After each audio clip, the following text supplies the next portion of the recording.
LD study channel में आपका स्वागत है। आज जो मैथ का प्रश्न हम हल करेंगे यह मैट्रिक के परीक्षार्थी के लिए है और मैट्रिक की परीक्षा में ये 2 मार्क्स का पूछा जाता है। तो आइए हम देखते हैं।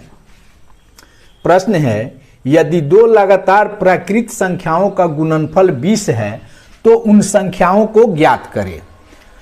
तो चूंकि हम जानते हैं कि गिनती की संख्या को प्राकृत संख्या कहते हैं और गिनती की संख्या 1 से शुरू होती है और अनंत तक जाती है।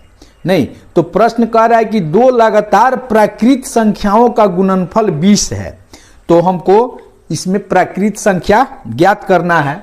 तो चलिए हम इसका हल निकालते हैं।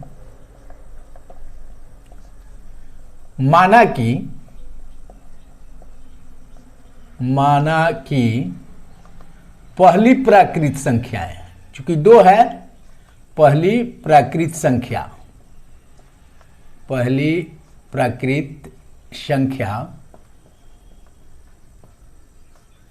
x, पहली प्राकृत संख्या हम मान लिए x है, तो लगातार दूसरी प्राकृत संख्या, इसलिए दूसरी प्राकृत संख्या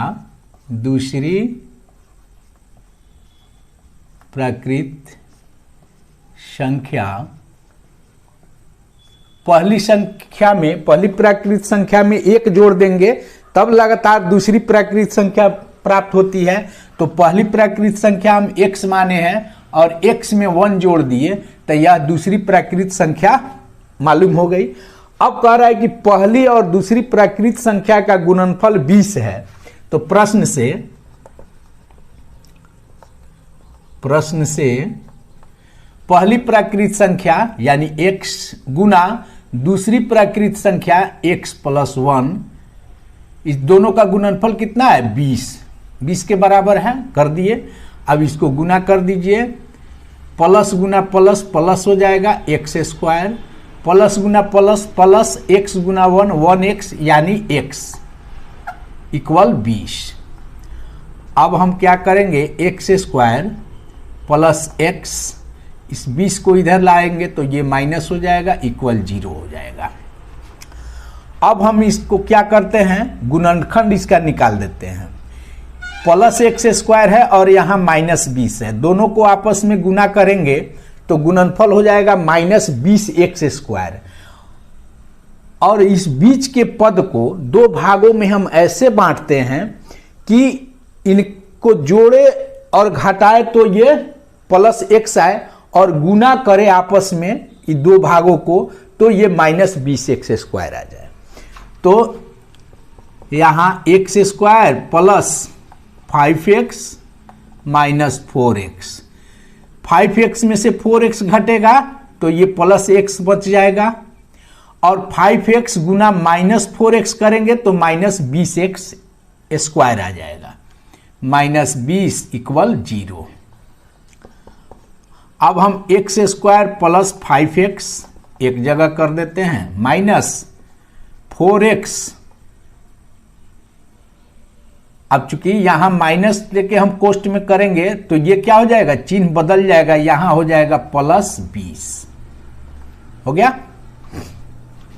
फिर इसको हम तोड़ेंगे तो वही चीज आ जाएगा, माइनस गुना प्लस माइनस 4x और माइनस 20 हो गया, इक्वल 0। अब हम इसमें कॉमन निकाल लेते हैं, x कॉमन ले लेंगे तो x प्लस 5 बच जाएगा इसमें, और इसमें कॉमन ले लेते हैं हम 4, तो यहां कितना बन जाएगा, x प्लस 5 इक्वल 0। यह और यह हमेशा दोनों इक्वल आता है, ठीक है। अब क्या करेंगे, x माइनस 4 कर देते हैं, x माइनस 4 और इस दोनों में से कोई एक इंटू x प्लस 5 इक्वल 0। यदि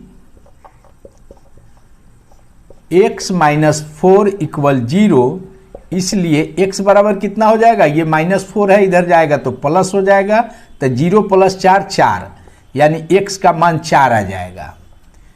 और इसको देख लीजिए, यदि x प्लस 5 इक्वल 0, तो x का मान क्या हो जाएगा, x बराबर ये 5 इधर जाएगा तो 0 माइनस 5 यानी -5 हो जाएगा। तो जो हम प्राकृत संख्या x माने हैं उसका दो मान आया है, एगो आया है 4 और एगो आया है -5। तो प्राकृत संख्या 4 होगी, -5 प्राकृत संख्या नहीं है, ये पूर्णांक संख्या है, इंटीजर्स है, इसलिए यहां प्रथम प्राकृत संख्या 4 हो गई। तो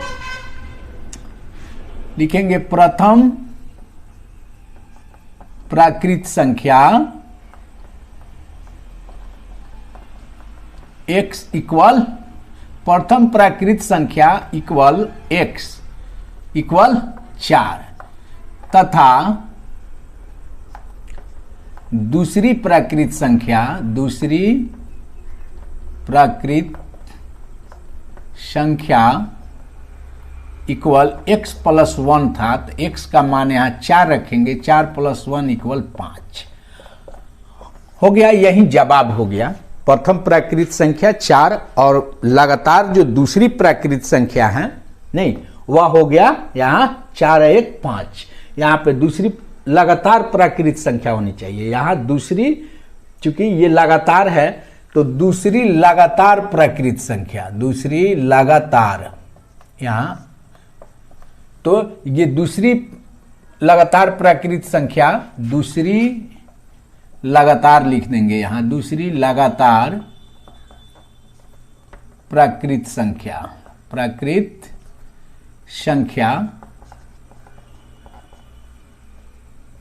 यहां 4 प्लस 1 इक्वल 5। यही जवाब हो गया।